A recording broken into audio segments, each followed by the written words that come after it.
Kevin, that's a show. Okay, hey everybody. Hey Michael, I want to go back to that art story, if you will, about being an artist in school, you know, especially with a teacher. But first, let me just say, hello everybody, especially you 32 people that I love so much. I love y'all. Y'all just don't know. Y'all cool as hell. Any rate, Kevin, Michael, and Kevin show today, or Wendell, Kevin and Michael show, or I just don't know what the hell's going on. But either way you put it, the other Kevin is out for the day. He's sick. He called me up this morning. He called me up this morning around my time, around 5 o'clock or 4:40. Oh, no kidding. Yeah, he said he's in bad shape and he couldn't even go to sleep last night. Wow. I couldn't sleep at all last night.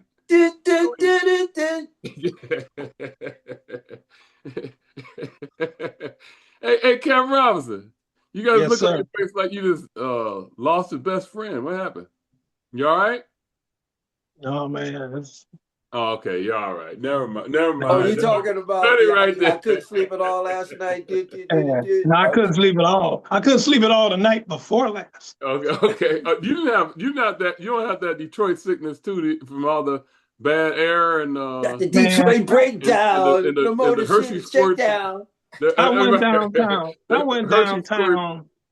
And I ran on the riverfront and breathed deeply on each stroll when I was running. No, I didn't. I ain't crazy. You know, right, actually, though, it was funny. A couple of days ago, I was in the house and I went, damn, it smelled like something burning. But it wasn't that, you know, I got the worst nose in the history of man. So if I smell something, you know, I'm like, damn it, it's very faint, but it smells. I said, wow, that's weird. Then all of a sudden I'm hearing about the Canadian wildfires and stuff. And then I went outside and I put that little clip on Facebook. Yeah. But I said, can you see the haze? Because you can smell it. So yesterday I went to the Ann Arbor Art Fair and it wasn't as bad up there. Now, I know stuff travels because you're in air, you know, it's going to travel. Yeah, but you can smell it up there, yeah. But you can smell the difference. It wasn't as bad. It didn't. Right, it wasn't as bad. And you go downtown, when I went downtown to catch the bus to Ann Arbor, you can really smell it. Yeah, you know, but I had I kept all my COVID masks, so I had those. I know how y'all feel too, because out here around 4 or 5 years ago, they had the big ass fires out here. It's in Northern California, around 100 miles from here, from where I'm at. It was the air was over 400. That meter thing they have. Y'all's got 500. I know what you mean though, because we're in the high 300s and low 400s, and I know it's an absolute difference. I remember I was taking my walk back then. I smelled it, and I said, and then I was getting tired real quicker, and I walked back home, and then I said, oh, no wonder that smell is real. It's not just my imagination. Yeah. Right. Anyway. Well, you wonder go ahead, Mike. I first, you forget, I live right down here. I live like where it's the worst. And let me tell you, the last few days, you could just, I mean, it was so dense in the air yesterday, the sun couldn't come through. Yeah. I was out there early morning. I ran a quick errand. I just ran up the street here or up the campus marshes to the CVS, and I came right back home. But even the night before, I started smelling something. I said, what?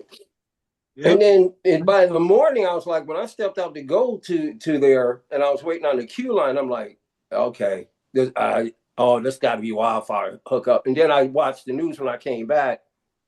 That's when I learned about it. Yep. And then it just got thicker, man. The alarm went off yesterday afternoon around 12 o'clock. Off my phone, I looked at it and it said, close your windows, close your doors, don't go outside. Close the windows, close the doors. Yeah, and you know something? Bring in your mama and the hose. I'm sorry. It really isn't nothing to joke about because you can see it. I mean, it is in the air. And you know that stuff's getting in your lungs.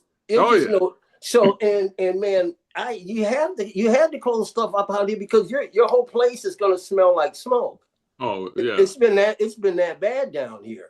And then like I just opened the window to smell outside, and I can still smell it today. But they said that tonight there's supposed to be this front coming through, and they said by tomorrow morning it'll be drastically dissipated. Like it's going to shift off really quickly. Well, that's good. Yes, but man, the last few days, man, been a mess, man. It's been strong too. My little brother sent me this thing. This is apropos. It's purely coincidental. The title is he sends me the stories by this guy named Jimmy Doom, and these tiny tales. They call him Jimmy Doom's Tiny Tales, and it's just happens to be it's one called Fresh Air. I'm just coincidentally. Just now I realized it said Fresh Air because I was going to read it anyway. But Fresh Air. Cain saw the man every day during his job. Today, he cramped and slowed, reading the marker scrawl on cardboard.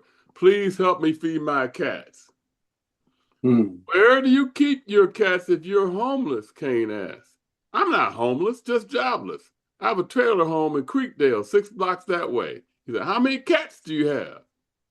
14, the man answered. Cain pulled his emergency $50 from his sock.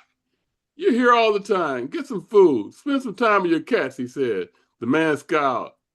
I can't sit at home all day. Too many damn cats. Okay. Oh, my goodness. Well, all right. So the question I have was that actually, Michael, was that actually worth our time to listen to that? Well, hey, Wendell will be Wendell, right? I know. I know that all too well. I want to go to that art class you're talking about when you were in elementary school and you would throw some of your art away, and then the next day. Yeah. I mean, once again, say it because it wasn't on the air before. So okay. So I don't know how we got on the subject. Just start right there. When you were a little kid, you were in school, you would draw. Yeah, I mean, okay. We were talking about me going on. I mean, I am formidably a musician and a DJ, producer. I've been doing that for 40-something odd years. Actually, this year is my 20th year DJing. I've been actually in music since the mid-'80s. So, okay, how was I? Oh yeah. So when I was younger, I used to drawing was my forte. Well, give me a chance. I'm good. Okay. Let me steer the ship. I'll be okay. Well, there's a reef close by, but anyway. So I kind of excelled in it, and but I didn't feel like my stuff was really that good, And so I would draw things and I'd throw it away. So one day I came into art class, and I looked up on the bulletin board. And there was a drawing that I'm telling you, I crumbled it up and threw it in the trash. And the drawing was up on the bulletin board, pinned up. And I asked my art teacher, I said, did you do this? And he goes, yeah, Michael. I said, well, why did you do that? I threw it away. He goes, because it's good. Mm-hmm. And I told my teacher, I said, please don't ever do that again. That's literally what I felt like. It's like, how dare you? Mm-hmm. How dare you? And I wasn't being arrogant. I didn't feel it was worthy enough. But anyway, mm-hmm. I grew to accept it as a gift, because then I was starting to get swarmed. At art class, people say, hey, Michael, will you draw this profile for me? I'd be like, the art teacher's gonna know I did it, because Wendell, I couldn't even fake trying to be bad, because every time I tried to fake, I can't do it. Yeah. I have to be true to myself, and if I'm true to myself, it's gonna turn out to be pretty damn good. He's probably gonna suspect I did it. So but eventually I got to a point where when I got when it was getting close to graduating time in high school, I was a part of the journalism class. Mm-hmm. Okay. So they automatically said, so they gave me 2 full pages of my own in the yearbook, totally to my artwork. Mm-hmm. They said, Michael, you got 2 full pages and you can do anything you want on. So in my yearbook, there's 2 full pages of 2 characters that I drew. What high school? What school did you go to there? Henry Ford. Henry Ford, right? Henry Ford. Yeah. Okay. And then on my off time for being a student, you know, a bunch of us who went to school together, or we knew each other around the neighborhood, and we kind of joined it up. Some of the guys were like school DJs or aspiring to be DJs, so there was a lot of music around me as well. And so this one guy created an actual troupe of people. He got a bunch of DJs, some dancers and stuff, and started creating these parties, these little private parties. And they had me do all of the flyers and okay. Yeah, that's cool. So when I got into the service, I went into the service, one, because there was nothing going on in Detroit in the mid 80s, it was, or early 80s, it was dead here. And I always wanted to go to Japan. And I said, man, I'd love to go to Japan. Somebody said, well, you go in the service, you go to Japan. Yeah. I go, well, yeah. He said, go down there and see if you can go to the West Coast. I go, wow. I said, yeah, there's nothing going on here, and I'd like to see it. So I went down, you know, got enlisted, went off to boot camp. Then they flew me out to the Philippines because I had already missed my ship leaving San Diego, and it had already hit Japan. So it was on its way to the Philippines. So they flew me to the Philippines to meet my ship, and I missed Japan. But fortunately, the next year when we went back out on maneuvers, we hit Japan, and I finally went. I finally made it to Japan. But I went in also because one of the rates was commercial artists. Mm-hmm. So I said, okay, everybody say I'm good and stuff. And I said, I'm not going to service and get rank and become a commercial artist. But I got kind of duped, like most people, you know, when they go into the service, they give you pipe dreams. So after 3 years, when I felt like I was kind of being ran around, when it was ready for me to get out, my captain said, "You sure you don't want to stay in?" Mm. I said, "No, Cap, I think I want to go." I was disenchanted. Yeah, sure. Yeah. You know something. Oh, I'm sorry. No, which picks up, and I'll end it right here. So when I got home, once again, I had already a fat little purse of money because you've been out on the water in the service. I saved up a lot of money. When I got home, my friends, particularly one friend, had bought several more synthesizers and some drum machines. And then he said, "Hey man, now that you're back home, man, dude, go out and get a keyboard." So I still have my first synthesizer I ever bought. It's in this closet right here. And it was a Yamaha DX21. Because I had the money, so I went out and got myself a drum. And so we all started forming together, and a bunch of us started just getting into music. And from there on, I went straight into music, and I was doing that for so long and meeting so many people and building up such a collection of music. Somebody said, "Hey, the most logical things, I mean, you ever think about DJing?" And I said, "You got an incredible library." I go, "Hell yeah." And so in 2006, I decided to go out and got a gig, and one thing led to another. And 2026, I just had a gig downtown, and it's been great. So my calling really was music. I mean, even though I can always step back because I always do all my graphic art and I'll do all my promotion. Good stuff. Yeah. So. Okay. All right. So let me shut up. That's great. You know, Mike, going back to, you know, you just reminded me of something when you said, you know, you threw something away because it wasn't good enough. Yeah. and actually grabbed it. And no, this is gonna seem kind of crazy, but my late brother Gennard, he would bake. He was a very good baker, you know. And so one time I was over my mom's house, and he came over there and he baked this caramel cake. You know, and he had taken a slice out of it. And then he says, "Hey, Kevin, taste this." And I said, "Man, this is great." And he looked at me and said, "Kevin, this is garbage." And he dumped the whole cake into the garbage. He dumped the whole cake. I looked at him like, I said, Are you nuts, man?" He goes, "I'll make a better one." And you know something? He did. He actually made a better cake. You know, he actually made a better one than what he had. So it's all in the view of the artist or the creator. Yeah, Kevin, I must say though, if I was there, Kevin, and the caramel cake's my favorite, especially it had been right. If I had seen that, we seen it through the garbage, I would have in the 5-second rule and had that son of a bitch in my car driving home with that mug.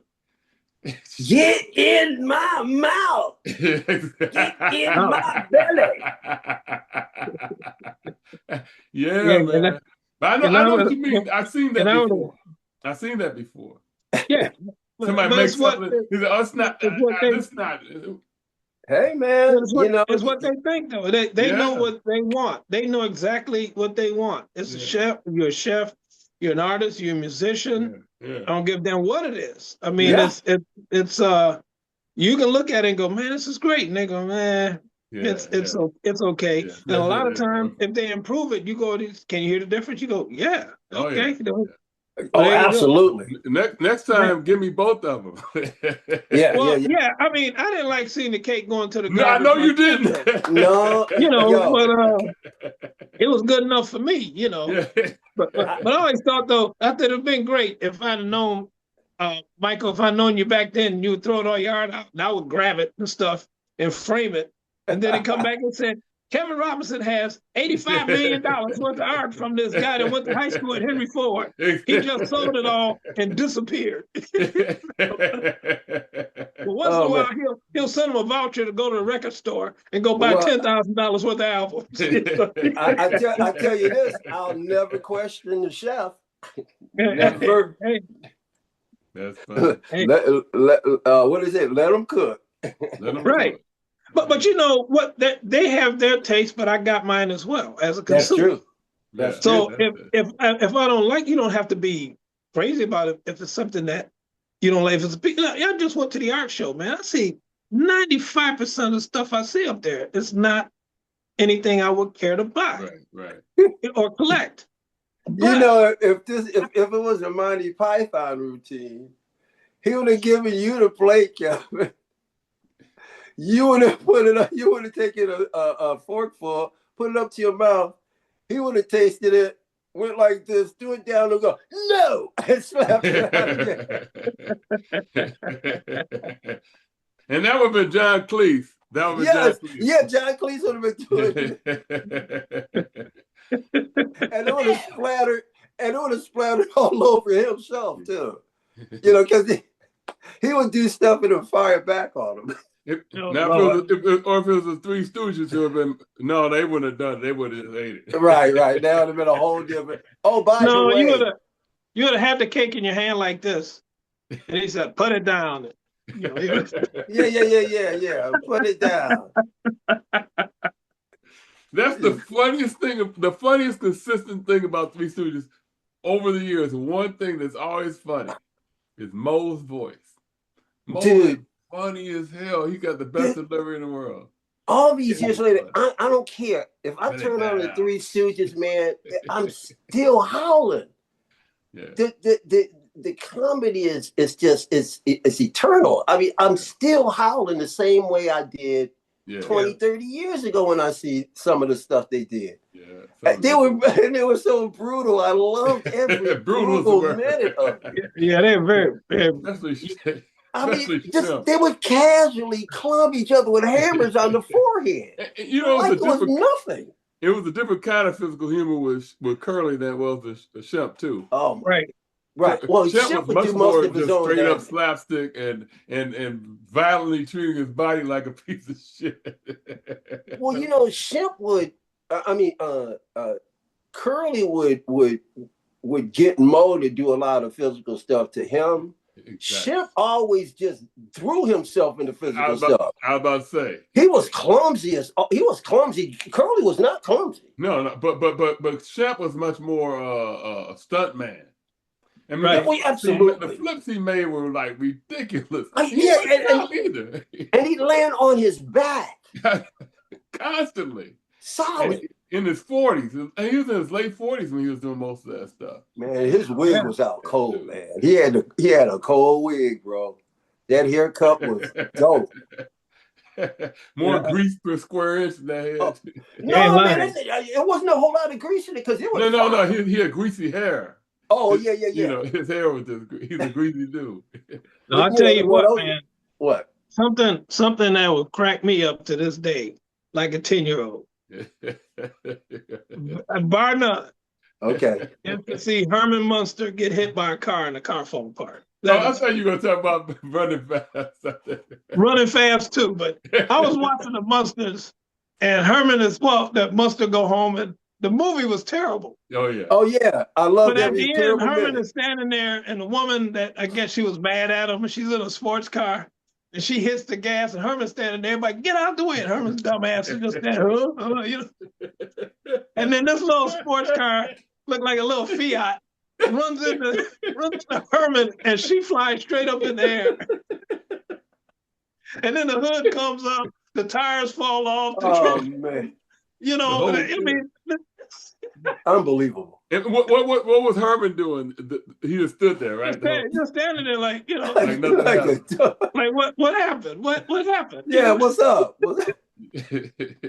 Hey man, that scene though, I remember years ago, and I saw it on YouTube too. That part where it's like these guys are out to kill the Munsters because they're trying to. It's an old West type of scene. Oh man, classic.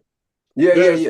Mike, you see that one, Michael? Yes. It's hilarious. And he starts swinging on the lamp. And then runs down the bar out the window. He jumps on the bar and he slides. Yeah, he was Bronco Billy. He was Bronco Billy, and he had on a night shirt with some six. Was that the one where he had on that really small cowboy? Right, he had a little hat on his head. And he had the gun. That was so out cold when he was wearing that little hat, man. Oh man! Oh, I lost it. Yeah, Bronco Billy. Hey, man. Yeah. Hey, I sent you yesterday. I sent you Kevin Robinson. I sent you interview with Rick Wakeman and Steve Howe. Did you? Yeah, I didn't get a chance to look at it. Okay. Not yet. Never mind about that. But some people just do really good interviews. Which just remind me of things. And some people just do real good interviews, and some people do really horrible ones, right? Yeah. But when you have all those musicians talking about how they did something, and they say it in layman's language, but you really understand what they're doing, it's like, wow. It's like, man, you start to understand, how they came about things, just like everybody else does. Like me and you, you might be sitting around and saying things like this and whatever. Then you say, well, wait a minute. Well, what's the process of, boy, I just went off. That's cool, man. I completely. Well, wait a minute. Fill in the blanks, everybody, because awesome. I don't have the slice idea what was happening. You know what's really cool? It's really cool. Like you've never done LSD, but you actually had like an LSD experience. It's like, you know what I'm saying? You never had it, but you're having like a flash. That's cool, dude. Well, it's like, I was going to say something about how you have an idea of something, but those guys have the means and wherewithal as well as the skill to go from A to Z right there at that time, instead of have to like how it is. It doesn't have to be just with music or art or anything. It's like you have the idea but not the means, or you have the idea and the means but not the cooperation, but when you have all those come together at one time, you can put exactly what's in your head on paper, in music, in the construction, wherever it is that you're trying. That's all I was going to say. It's not that deep after all. But and I said it a very inarticulate way, but I think you know what I mean.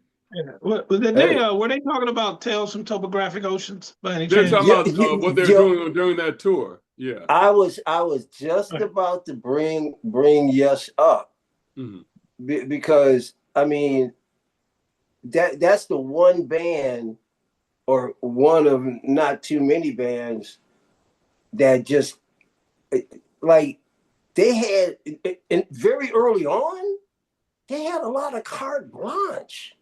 And they were in the right places at the right time. Where like Rick Wakeman, they were giving him like the latest synthesizer. I mean, giving them to him. Yeah. He didn't have to buy any of that stuff. Even to this day, they wanted to know what they could do with it, and they knew that he could do it. Say, hey, you try it, you do this. And these guys started at 11, 12 years old, learning classical. I mean, man, there was these guys are so well trained before they even call themselves Yes. Yeah. You know, so which gave them the luxury of getting a lot of studio time. I mean, they had luxuries, man. Like a lot of those 70s rock bands would say they were their nightmare years. I mean, oh yeah, we were on top of the world, but our management was sucking us dry and all that stuff. Yes, went through their issues, but in the very early time, in a very early period when they were creating all that great stuff, they had a lot of freedom. And that's what man, I read somewhere years ago, hope I'm getting this right, that they said Yes was the second biggest selling band on Atlantic Records, only behind Led Zeppelin. Led Zeppelin, yeah. At that time, yeah, that's how big Yes was. And you know, when I looked at some of the text of that interview where he said, you know, they were getting ready to do 2 sold out concerts at Madison Square Garden. That's what this interview is. Right before, right at that. Yeah. What are you doing with your eye there, man? That's just... I noticed that I was looked up in myself. My eye droops like my father's used to do that too. And I said, I unconsciously started holding it up just now. Okay. Yeah. See, but don't worry, it keeps going, it goes right down. Yeah, everything's drooping on you at this age. Don't worry about it. Man. Yeah. You're all right. Yeah. And don't try to hold that up on camera either, please. Okay. Oh heavens no! Like my mother said, oh heavens no. Oh, can I make a correction if I may? Yes, a few episodes ago, we were talking about filling games. Oh, Greg filling games. Yeah. I made an error. He in a roundabout did play for Pink Floyd. He's been the keyboardist or on and off keyboardist for David Gilmour. Oh, but now wait a minute. He did the whole tour with Gilmour when Gilmour reprised the you remember when Pink Floyd played the Coliseum? Was it Athens? Go ahead. This was back in like 71. They did a film. Yeah, Pompeii or something. Pompeii. Well, David Gilmour did a tour, I think it was 2019, where he went back to Pompeii. So it was David Gilmour live in Pompeii. And Filling Gaines was with him. So Filling Gaines has played essential Floyd tunes with David Gilmour. So I was wrong. I was kind of off when I said he had been played keyboards with Pink Floyd. No, he's been a keyboardist with David Gilmour. Yeah, David Gilmour, synonymous with the group. But that's still phenomenal, you know what I mean? Yeah, sure. Man, those guys, man, they have such great careers. Oh, hell you know, and a lot of people, you know, I mean, I know a lot of people heard of Great Filling Gaines being with Michael Jackson and all, but you have all these guys, when you read about them, like this drummer that just passed, I can't even recall his name. This guy just died. Yeah. And I said, I haven't seen, and I probably have seen him, just didn't recognize him. But you saw all the people that this guy played with. Everybody and mama. Right. And that meant he's traveled around the world. He's seen places that I'll never see. You know, and I said, man, don't knock it. It's not all about selling out arenas and all this stuff. One window I thought about you the other day when I was reading about Sonata Maitreya, aka Terrence Trent D'Arby, right? He says, yeah, we're all gearing up for our tour through Europe, you know. And I'm sitting there going, damn, man, when you coming back to the States? But with the current regime in place, I don't blame him if he don't want to come back. Yeah, and number two, it costs a lot of money. Yeah, sure. It costs a lot of money, but he's and based number in three, he draws a bigger crowd. Yeah, right. He's Europe, doing right. well. He's doing fine out there. His popularity never faltered in Europe. That's right. Never. And people don't realize, like Jamiroquai, they oh man, he ain't do nothing. I said, man, that dude's loaded. What are you talking about? Yeah. You can make a shit ton of money traveling through Europe alone, much less Asia. I don't know why. Well, a lot of people think like an old co-worker of mine, and if everything is about what they know.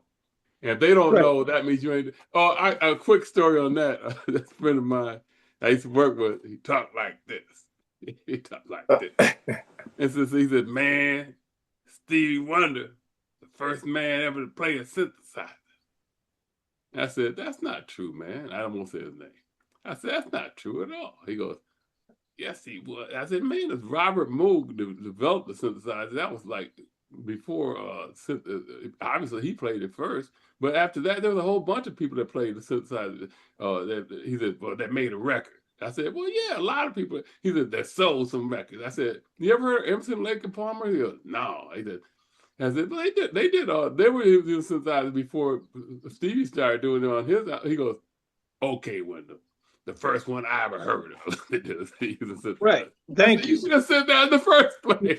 Yeah, well, he was walking it back like you wouldn't believe. Yeah, he was walking. But I'll give him credit. I'll give him credit. He has more honesty than most politicians because they get caught in a mistake. They still say, "Oh, I made a mistake." See, I don't mind when people. What's the word where you qualify your answer? I really rather I'd rather hear somebody qualify the answer and say, well, this and that, as opposed to just straight out just say something that's not true and talk to the audience that don't know and then say, so since they heard it first from me and I'm some kind of big ass politician and they believe it from me, then when I get caught in the lie, instead of saying like, oh man, I made a mistake, they don't never say that because they know, just like Hitler, tell a big lie, get a bunch of doofuses to go along with it. Even if they don't believe it, it makes them feel good and gives them some kind of official, officialdom to their. Well, is that one hell of a placebo? I tell you that. Oh hell yeah, man! If somebody wants to hang me anyway. And they say, hey, well, Wendell was raping babies over there. Let's go get him. And they say, no, he didn't rape any babies, but I wanted to hang Wendell anyway. I'm going to hang Wendell. If I'm that kind of person, a person without scruples, without morals. You're going to do it anyway. Selfish yearning for what they want, which is what the right wing basically is. A bunch of people with selfish yearnings for what they want and little else. Yeah. Another name you could have mentioned to that guy was Wendy Carlos. You could have. Wendy Carlos. When did I know that name? Do I know that name? It was transitioned over to a woman. Used to be a man, and was very big in electronic music and stuff. Oh, okay. Wendy Carlos. Wendy Carlos. That's her name. That's her name. I'll write it down and check it out on YouTube, man. Right. No, but that's her name now. I mean, but it's funny about you talk about Emerson, Lake and Palmer. My roommate at Hampton. Clement Rollins, rest in peace. There you go. Yeah. But I said, look at that. What? Look at what? Wendy Carlos. Well, this is actually before he transitioned into. I see Walter Carlos. Walter Carlos. He was Walter Carlos at first, and he got into a woman. So he's now, or she's now known as Wendy Carlos. Yeah. And when you speak of Bob Moog, actually Moog is the correct pronunciation of his name. Moog, yeah. Moog, not Moog. I know a lot of people say Moog, but it is Moog. He was to tell the truth saying that. He said, my name is Bob really Moog. Moog actually called Wendy Carlos and said, hey, I actually used Wendy Carlos and consulted with Wendy Carlos when he was building the Moog. So Wendy Carlos is a big influence. Big time. Yeah. And big time. One of the forerunners of the genre. Mm-hmm. I have a few copies by this is my era. I'm trying to build up a library now of like really cool electronic, spacey kind of stuff from the 50s, 60s, and 70s. That's my goal. I like, and this guy right here he's amazing. Yeah, I remember him too. I've got 6 or 7 of his albums. He's incredible. Yeah. So yeah, you're in that's my wheelhouse now. Yeah. But you know what I was gonna say though, was that my old roommate Clement Rollins, one time we were freshmen and we were watching California Jam or something on TV, and they had they had Earth, Wind and Fire on there. And Larry Dunn, the keyboard player, they raised him up in the air and they spun the keyboard around. And I remember Clement looked at me and said, "So, Kevin, any of your rock bands ever do that?" I said, "Well, actually, Keith Emerson did." He looked at me. I said, "See that poster on the wall, Emerson, Lake and Palmer? Yeah, that guy right there to the left. He spun his piano a couple years before that." Yeah. I said, "Now look, it's nothing wrong." I said, "There's nothing wrong with Larry Dunn doing it, right? Because he's going to be he'll appeal to a different type of fan and all that." I said, "But see, you all try to point out things to me about who did what first." I said, "I know what you know, and I know what I know, but you don't know what I know. That's the problem." Well, that goes to a lot of things, not just music. It's this whole world view that some people have. If they don't know about it, in order to protect their fragile egos, it's not worth knowing, or it's crazy, or it never existed, or it never happened. No, I couldn't, because I don't know. You know, it's like, what the hell is? But the truth is your ally. It's a luxury in life, because you can live with anything. Anything that's real, you can live with it. If it's something that you used to like, or you find out you don't like anymore, you don't like it anymore. You go with reality. If you go with reality, go with the truth. Life is a luxury in itself, because you don't have to try to figure out how you're going to justify your own madness. You're going to try to be right. Yeah, but you dig yourself in a hole. You know, some people dig themselves. Yeah, that's much better. As usual, I say this stuff, and you sum it up just right. Right, but the thing is that when they realize they're in a deep hole, then they don't ask for help. They're too gutless to say it. But they just dig it deeper and deeper and deeper. You know. That's right. That's right. Yeah. It's called narcissism. Yeah. Narcissism built a fear and just a whole kind of weirdness, and that doesn't make any sense. Yeah, it doesn't. It doesn't make any sense, man. But one thing I wanted to jump back a little bit. Yeah, sure. The Tales from Topographic Oceans. Can't stand myself. Okay. Let me finish.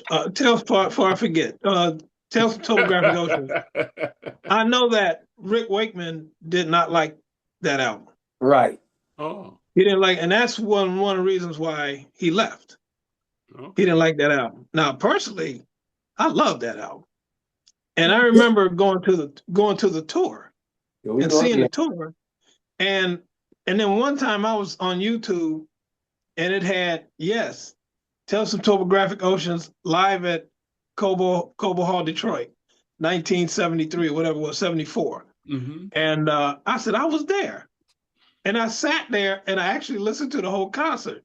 Now, do I remember what notes were being played back 50 years ago? Absolutely not. I just remember the feeling that I had when I went there, because it gets boiled down to its essence, and that's a nice, pure memory. But man, was it a trip to sit there and listen. I said, I was sitting there, I was 18 and I was sitting here listening to this. I think it was in February of 74. And it was hearing John Anderson's voice, between songs and all that. But find out later, Rick Wakeman hated that album. I said, so it must have been agony as a musician for him to play it. It was Mike with his art or Gennard with his cake. Yeah, there you go. Yeah, he but he stayed on tour until they were able, they got, I think Patrick Moraz came in after that. Oh yeah, Patrick Moraz. Yeah. Which changed the sound of that band immensely to me. Yeah, Tales of Oceans. Yeah, just like when Alan White took over. Well, I like Alan White as a drummer. I do. I really do. He's a good drummer. But Bill Bruford's my boy, you know. And Alan White was more rock oriented. Yeah. He made it more of a rock band. Which yeah, he could have played. He could have played for Zeppelin. You know, Bruford wouldn't play with Zeppelin. No.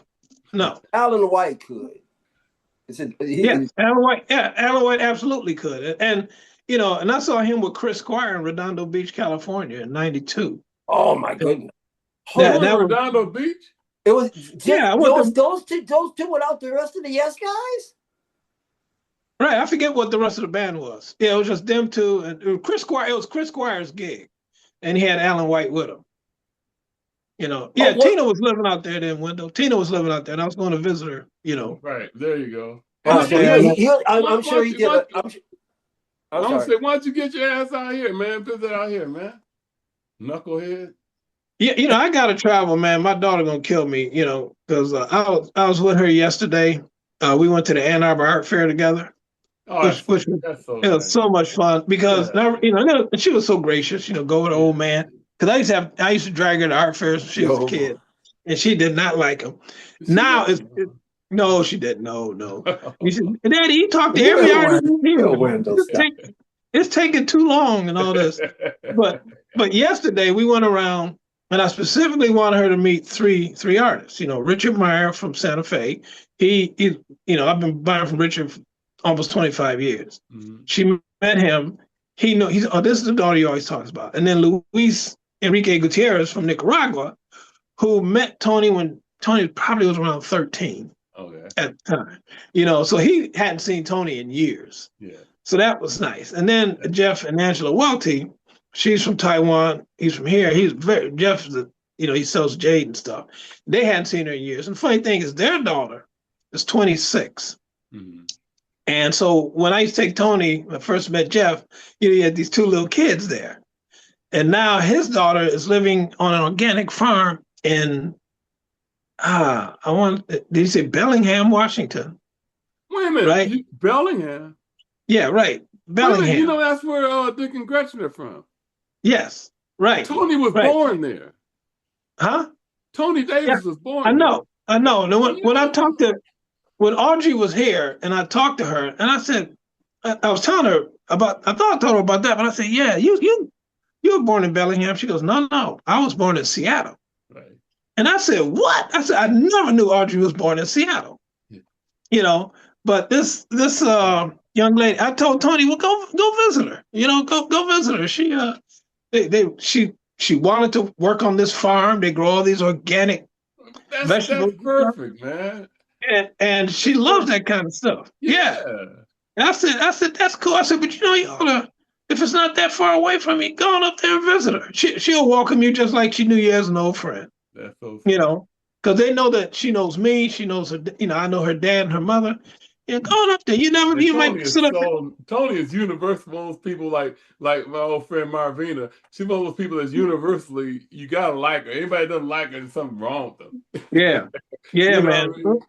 So it was a good time though, hanging out with her up there, man. You know, the bus that is nice. Yeah, and she started looking at different art, like some art that I would never think of buying. Right, just doesn't appeal to me.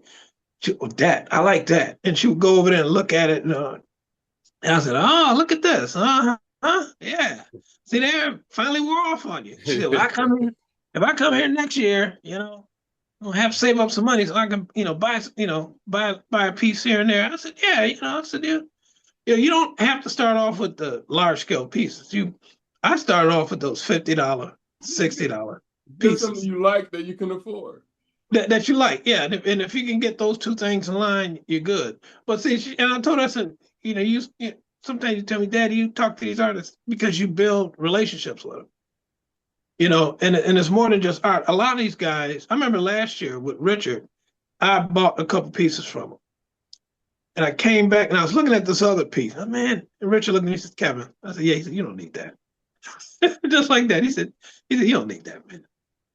You're good. What you got is great. He says, you know, let it ride. And I've known artists that are like that. Now some, like Luis, I remember I told Luis years ago, and he was very good. He said, I said, Luis, one day you're gonna price yourself out of my pocket. I know you are. I said, you're that good. I said, and that's okay. I said, if it happens, it happens, you know. I said, and it's not so much of affordability as a value to me. Now, I have a couple of his big pieces, and they're excellent. Okay. And I probably between the two, I probably paid $1,800 for both of them. Oh, but see, that's what I'm saying. See, people, you know, right. It's all about how much money you got. They're gonna spend $90,000 on the car. Huh? Right, yeah, and what exactly. you like. Exactly. But that's between those two. Now, I go see Luis yesterday, a piece that's the same size as one that I got. I got it 8, 9, 10 years ago. He has this big piece, not as intricate as mine, $5,000. Another one, $7,000. And people buy them. People buy them. I mean, Marvin Blackmore used to sell pieces, man, for $50K. Yeah, and would sell them. Now, so it all depends on what you like. If I see a guy riding down the street with a tricked out car, you know, I don't sit there and go, "What's he doing? That's a waste." No, if he likes that, and you know, if you like it, like you said, right. If you like it, you got the money. Then right. There it is. You want to give Chris Brown $1,500 to take a picture while he squeezes your behind? Hey, go right ahead. But just don't come to me later going, "Hey, Kevin, can you help me with the rent?" Hell no. Okay? The other side of that. That's right. That's by the way, speaking of artwork, how y'all like this artwork? Oh, Imperial Bedroom. Yep. What? I love the artwork too. Well, you wouldn't know that, Kevin. You're not a fan of Elvis Costello. He would know it anyway. Kevin knows everything, man. He's a man of the world. Is he? Okay. A man out of time. Like Robin Harris. Life has one of my all-time favorite lyrics. Life is always scarping and fawning. Drink yourself in scissor and hate yourself in the morning. Oh man, I love that line. I said it wrong the first part, but you know, life is always scarping or fawning. You drink yourself. Yeah. Great line. Drink yourself sensitive and hate yourself in the morning. I mean, that's right there. You don't even need the rhyme and use a word such as scarpering. I mean, and fawning. Scarpering. Yeah. But that dude, man, that dude's fantastic, man. He writes his lyric. He writes his lyric while he's on Google. Looking at a thesaurus. on Google. But you know the difference between a great lyricist like Elvis Costello or Hal David or Curtis Mayfield or the great Smokey Robinson. I can't leave him out. What makes them so great is they'll have a great line in there, right? But it'll be surrounded by other great lines. Whereas a lot of guys, they have a line here. And that'll be like they'll build a whole. I heard a song not that long ago. It was some song that came out around 10 years ago. I can't remember it now. But they had a great line in it. But that was it. Right. It's like, there's a great line in that, but everything else is just crap. And sometimes you can have a great line around that one great line because all they had. Right. And sometimes Justin Bieber, that's what it was. They'll have a great line, but they won't even have a hook. Sometimes they have a great line without a hook. A hook. Every time I hear a hook, I always think about my old boss, Charlie. You got to have a hook. Hook. A preacher ain't got a hook. He ain't no preacher. Got to have a hook. Hook. He was serious. So he said, and then some people write with several hooks. Absolutely. Yeah. Put three or four in all different directions. In one song. In one song. Yeah. Oh, man, I was just, you know, you hear a song a million times. You heard it for literally 60 years. But now I was looking at this, you know, they got all this stuff on YouTube now. They had the Temptations sing It's Growing live. And, you know, you get a really chance to listen to it, not just hear it, but listen to it again. Now, like I said, I've heard the song hundreds of times over 60 years. But listening to it again, say, damn, that Smokey Robinson was a genius. It's like one line after another is perfect. Yeah. And the whole story is perfect. And when I even start talking about the orchestration and Dave Ruff's voice and the great harmonies, but just it's a perfect song. And well, speaking of lyrics, so earlier this morning, I'm on YouTube and says, "Oh, Isley Brothers." I forgot where they were performing within the last couple of days, and it said, 2026. I said, "Okay, so they're on stage at open arena kind of thing, opening thing."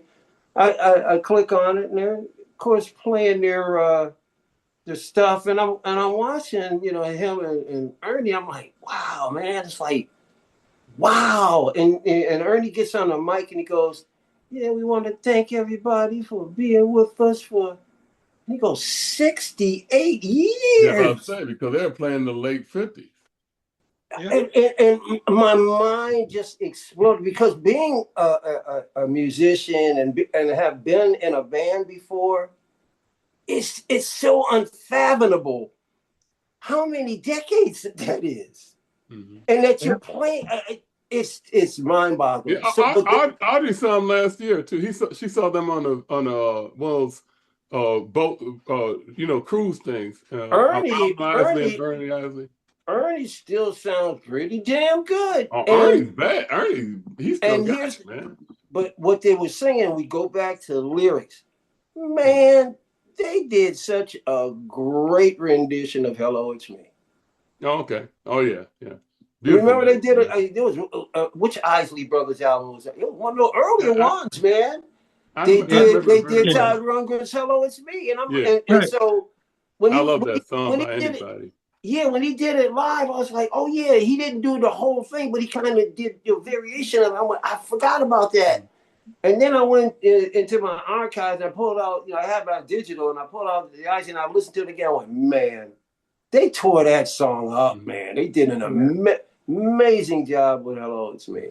What a great Wendell, I know you remember this, 1990 at St. Andrews Hall. Ernie Isley did a show. Fantastic. And he played a version of "Summer Breeze." Man. That made me wish to this day we didn't have phones where you could record it. Tape recorder. It was. I remember we looked at each other like, "Damn, it was fantastic." Tell them how many people were in there in the St. Andrews. Oh, hardly anybody in there, man. I remember less than 20. I remember when he came. Less than 20 for whatever reason, I couldn't go, but I do remember when he came. Oh, really? Yeah. Okay. Yeah. Okay. Because he was doing. I do remember at least one solo tour he did, and that's got to be it. It was less than 20 people in that mug. And he came out. He said he's gonna play and he did. He played for the whole 2 hours or whatever it was. Well. Let me reiterate here, because the other thing I was going to say when I was talking about Ernie, I was talking about Ron. All right. I'm looking at Ernie. I'm going, Ernie Isley is a very underrated guitarist, because they really don't talk about him a lot. And I think one of the reasons why they don't talk about him a lot is because one of Ernie Isley's mentors was, of course, Jimi Hendrix. And a lot of people say that Ernie Isley tries too much to be like a Hendrix. But really, when you listen to the Isley Brothers in general as a whole, he's got a distinctive sound. Oh, absolutely. Absolutely does. Yeah. Absolutely. And I just think that he gets overwhelmed by, because the Isleys and Hendrix are so close. Yeah. And he was a good friend.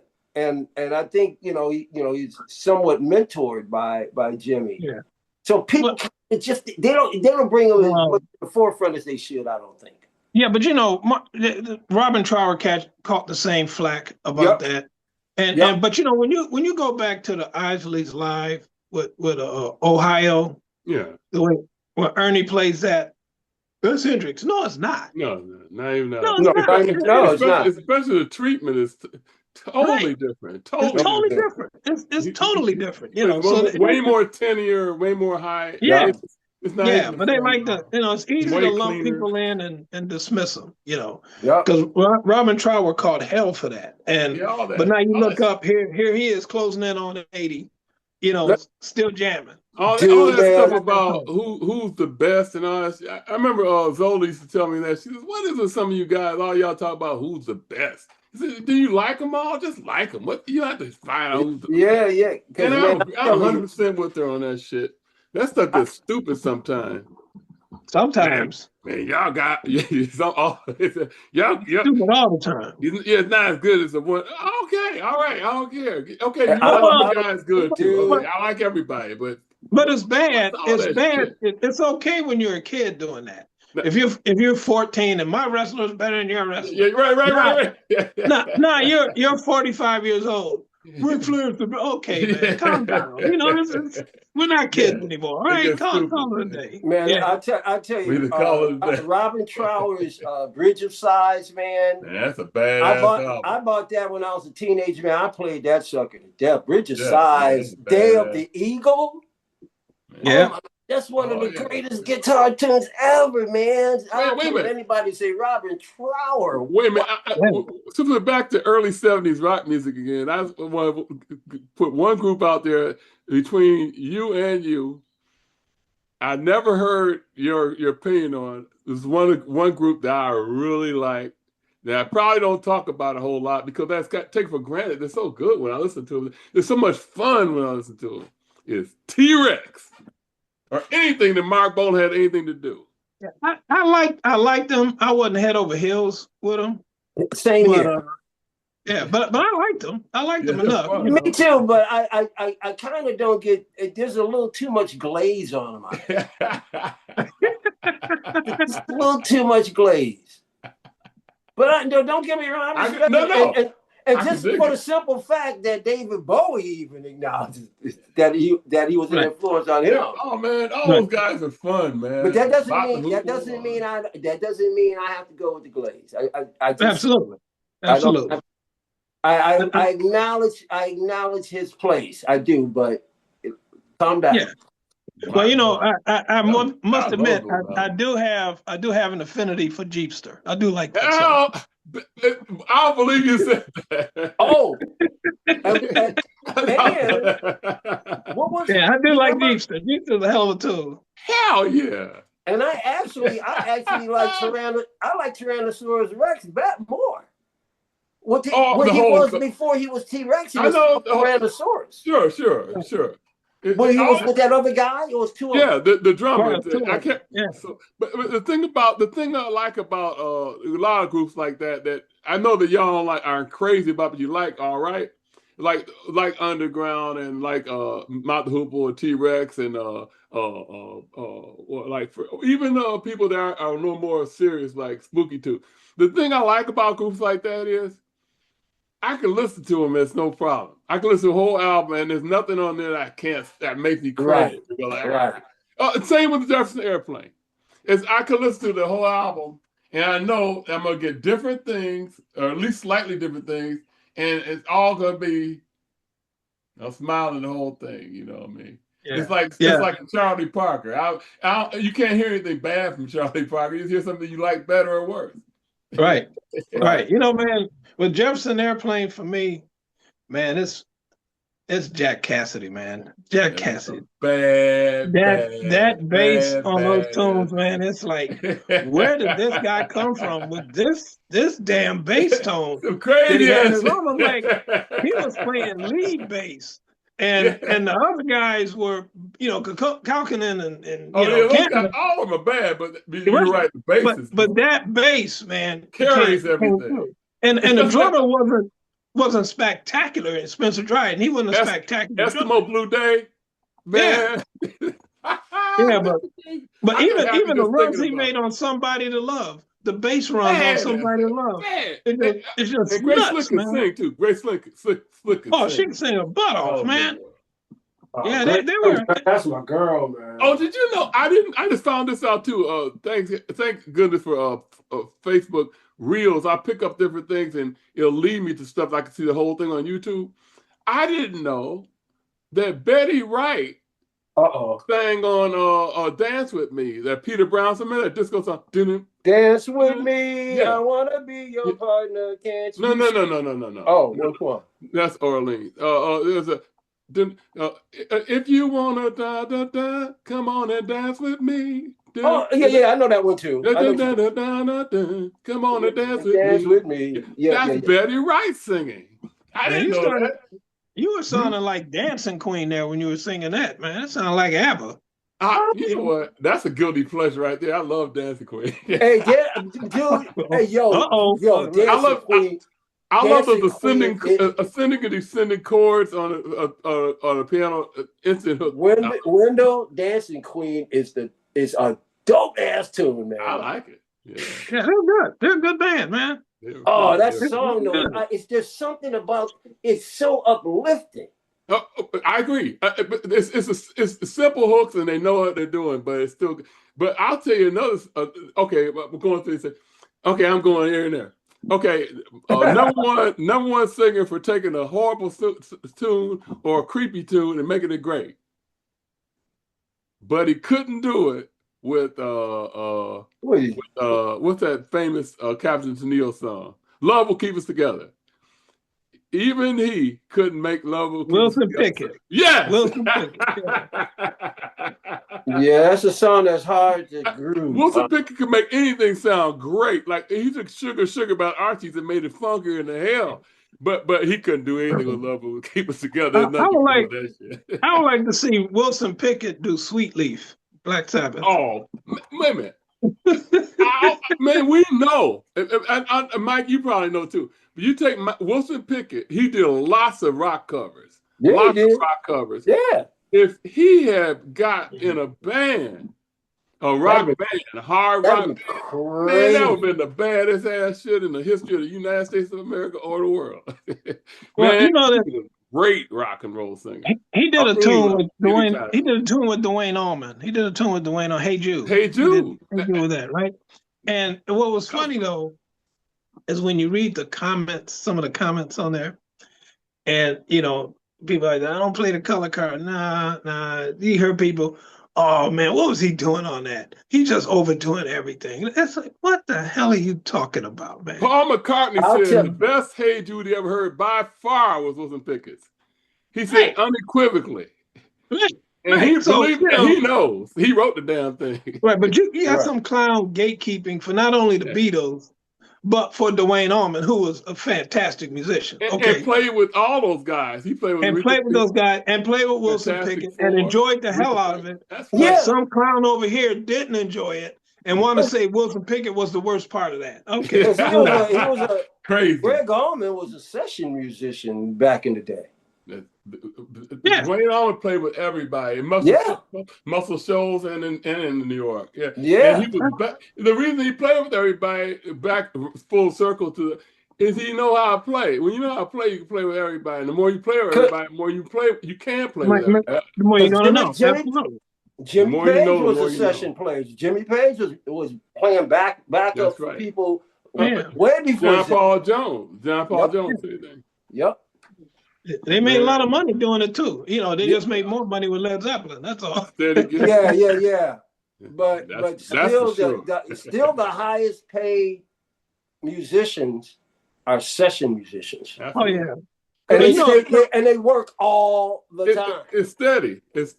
Hey, look here, y'all. We're going to move the hell out of here. But let me just say one thing here, man, real quick. Absolutely. I was on social media, and they had this clip of Robert Plant, the present Robert Plant on stage singing, and some guy jumps up and grabs him, and they said Robert Plant gets attacked on stage. Now I don't know if it was an attack or an overzealous fan, being stupid. Get out. Yeah. And so security kind of grabbed him and pulled him off. Okay, let's take him off stage, right? And I sat there, and the people saying, "Oh, mess with Robert Plant. He's a national treasure." The first thought that came to my mind was, if this was the '70s, Richard Cole and Peter Grant would have beat the living shit out of that guy. Okay. Yeah, that's true. Okay. I mean, there was Zeppelin had some very violent security. They did. They really did. You're right. You're very violent. Right. Peter Grant was a gangster. He basically was a gangster. But I said they would have stomped that guy in the mush. The three people I've seen handle that better than anybody else by far. I think you were with me for at least two of them, Kevin. Was Iggy. Oh man, Lenny Kravitz and the great Ian Astbury. They knew how to handle when the crowd's up on stage. They become part of the crowd. Hey, instead of they tell security to back off. Right. It took security back up. It works. It works better. Well, I'll give you a fourth one. Man.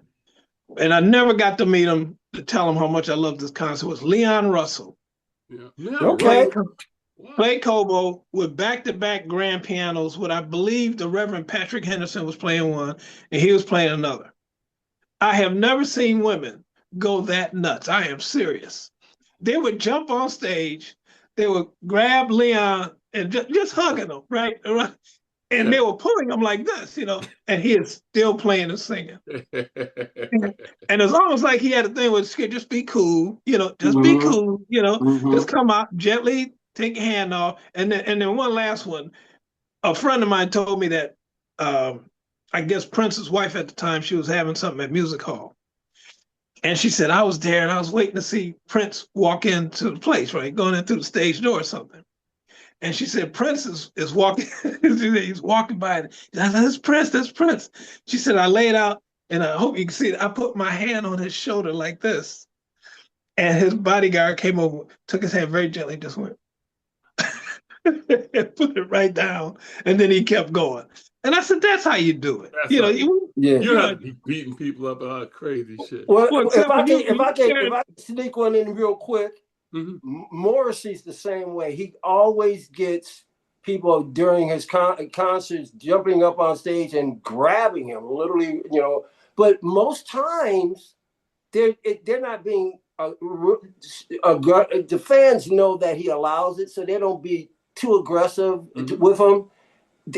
All the years I've ever seen him, when I saw him perform live, when I've seen him on video, he's never once even come close to pushing anybody off of him. Not even close. He will just do this and let the guards. He would just literally let the fan pull the guards and get him. He would never ever. Well, Grace Jones had women filling all over her. That was wild. But you got to remember, Wendell, the time we saw Des Dickerson and Hamtramck. Yeah. And you had a few beers. And when Des Dickerson was walking off, and Wendell gets overzealous. Yeah. Goes, man, you bad as hell. And you reached out and you grabbed Des Dickerson's shoulder. Man, you scared the living shit out of him. All right, Wendell, my man. Hey, Doug Podell was the person that was, doing everything. Des Dickerson and modern era. But you reached out, you said, you bad motherfucker. And you grabbed his shoulder. He looked at like, stop laughing, man. I think you scared the shit out of Des Dickerson, man.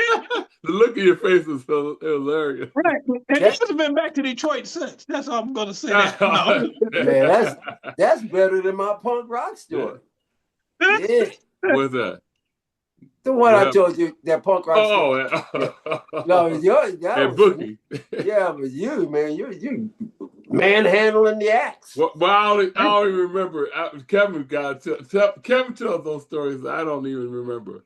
I remember seeing him. I remember he had a red suit on too, a red leather, right, black, up top and bottom. And that was a really good concert. And I got the album too, somewhere in my collection.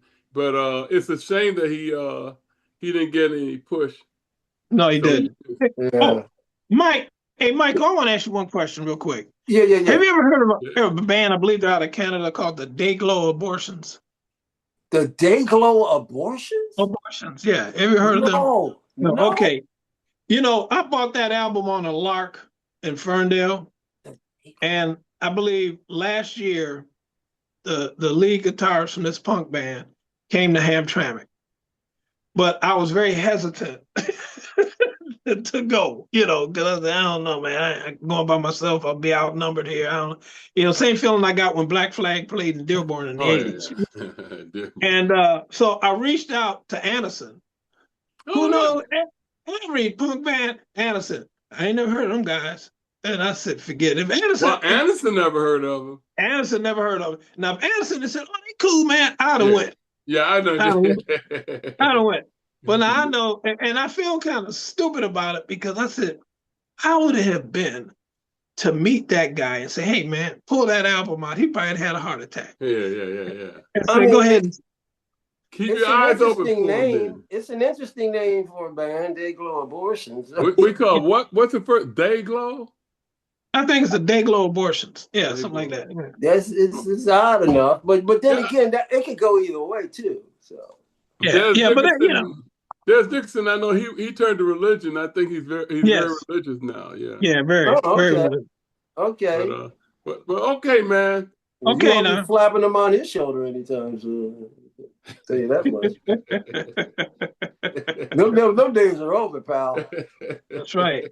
Well, he's not drinking as much beer, so he's okay now. Right. I don't drink any beer, man. Ian Asbury was still him and never mind. I'll start going. Anyway, thank you, everybody, and thank you, Mike, for coming in and originally Michael was going to be our guest star today, but instead became our substitute today because KJT has the Hershey squirts, and that's not good. So, but Wendell, don't forget, I'm still Zeppo. Okay, man. What? You can't take that from me. I didn't hear what you said. Zeppo. I'm still Zeppo. Zeppo. Oh, I thought you said that you were still supple. I was like, what the hell do you mean supple? Oh my God. Ain't that kind of party, Kevin Robinson. That's my tag. Yo. That's my tagline when I come here now. Right. All right, y'all. Take it easy. On those notes. Hey, look, the record button is still on, right? It's still on, right? Are we still on? Yeah, I didn't see where you cut it off. Yeah, it's still on. Okay. Adios. Adios. Kevin, that's a show. We talk about things you want to know. From the bay we come to you with the freshest point of view. Watkins leads the way tonight. Gonna make your evening bright. WKKS. Tune in now and join the fest. WKKS. Hope you like our show the best.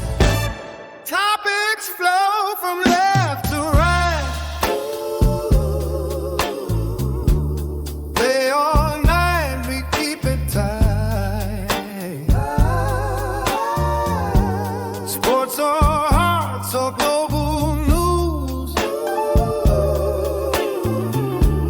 Pick your flavor, pick your view. Watkins got that golden tone. Never